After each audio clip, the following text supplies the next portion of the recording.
ಹರಿ ಓಂ. ನಾನು ರಾಧಾಕೃಷ್ಣ ವಾಮನ್ ನಾಯ್ಕ್, ಕಟೀಲಿನಲ್ಲೇ ಹುಟ್ಟಿ ಬೆಳೆದವ. 1ನೇ ಮೇಳದ ಜೊತೆಯಲ್ಲೇ ನಾನು ಎಂಥದ್ದು ಜೀವನ ನಿರ್ವಹಣೆ ಮಾಡಿದವ. ಬಾಲ್ಯದಿಂದ ಕಟೀಲಿನಲ್ಲಿ ಯಕ್ಷಗಾನವನ್ನು ನೋಡಿದವ. ಒಂದು ಕಾಲಕ್ಕೆ ಒಂದು ಮೇಳ ಇರುವಾಗ ಗ್ಯಾಸ್ ಲೈಟ್ನವರನ್ನು ನೋಡಿ ನನಗೊಂದು ದಿವಸ ಗ್ಯಾಸ್ ಲೈಟ್ನವರು ಆಗಬೇಕಂತ ಕನಸಿತ್ತು ನನಗೆ. ಬೇರೆ ವೇಷದವರನ್ನು ನೋಡುವಾಗ ನನಗೆ ಕೂಡ ಆ ವೇಷ ಮಾಡಬೇಕಂತ ಕನಸಿತ್ತು.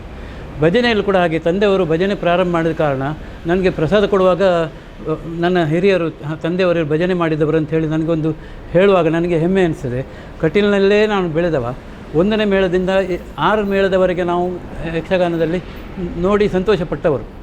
ಸದಾನಂದ ಶರಣರಾಗಲಿ, ಕೃಷ್ಣ ಶರಣರು, ಶ್ರೀನಿವಾಸ ಶರಣರು, ಗೋಪಾಲ ಶರಣರು ಎಲ್ಲರೂ ಇದಕ್ಕೋಸ್ಕರ ದೇವರದ್ರ ಪ್ರಸಾದ ಕೊಟ್ಟರೆ ಅಲ್ಲಿ ಅವರಿಗೆ ಅವರು ಏನು ನೆನೆಸಿದ್ದಾರೆ ಅದು ದೇವರು ನಡೆಸಿಕೊಟ್ಟಿದ್ದಾರೆ. ಆದ ಕಾರಣ 3 ಕಾವರಿಯಲ್ಲಿ ಕೂಡ ಒಂದು 3 ಕಾವರಿ 10 ಸಂವತ್ಸರದ ಒಂದು ಯಕ್ಷಗಾನವನ್ನು ನಮಗೊಂದು ಈಗ ಭಾಗ್ಯ ಸಿಕ್ಕಿದೆ ಕೆಲಸ ಮಾಡುವಂಥದ್ದು. 3 ಕಾವರಿ 10 ಸಂವತ್ಸರ ಆ ಭಾಗ್ಯ ಸಿಕ್ಕಿದೆ. ಏನೋ ಒಂದು 5-6 ವರ್ಷದಿಂದ ಒಬ್ಬರು ಊಟದ ಬಗ್ಗೆ ಒಂದು ಕೊಡ್ತಾ ಇದ್ದಾರೆ. ಆದ ಕಾರಣ ಗೌಜಿಯಲ್ಲಿ ಮಾಡ್ತಾ ಇದ್ದೇವೆ. ಯಾರಾದರೂ ಒಬ್ಬರು ಹಸರಣ್ಣರು ನಮಗೆ ಬರಲೇಬೇಕಲ್ಲಿ ಪ್ರಸಾದ ಕೊಡುವಾಗ ಚೌಕಿಗೆ, ಯಾರಾಗ ಪೂಜೆ ಇರ್ತದೆ ಅವರು ಬರಲೇಬೇಕು. ನಮ್ಮದು ಎಲ್ಲರ ಹಾಗೆ ನಮ್ಮದು ಕೂಡ ಒಂದು ಆಸೆ. ಹಾಗೆ ಇಷ್ಟು ವರ್ಷದಿಂದ ತುಂಬ ಚೆನ್ನಾಗಿ ನಡೀತಾ ಉಂಟು. ಇನ್ನು ಮುಂದಕ್ಕೆ ಕೂಡ 7ನೇ ಮೇಳ ಕೂಡ ತುಂಬ ಗೌಜಿಯಲ್ಲಿ ಎಲ್ಲರಿಗೆ ದೇವರದ್ರ ಏನವರ ಇಷ್ಟ ಅಂತೇಳಿ ಕೇಳಿದ್ದಾರೆ. ಅದೆಲ್ಲ ದೇವರು ನಡೆಸಿಕೊಡಲಿ ಅಂತೇಳಿ ದೇವರದ್ರ ಪ್ರಾರ್ಥನೆ ಮಾಡ್ತೀನಿ.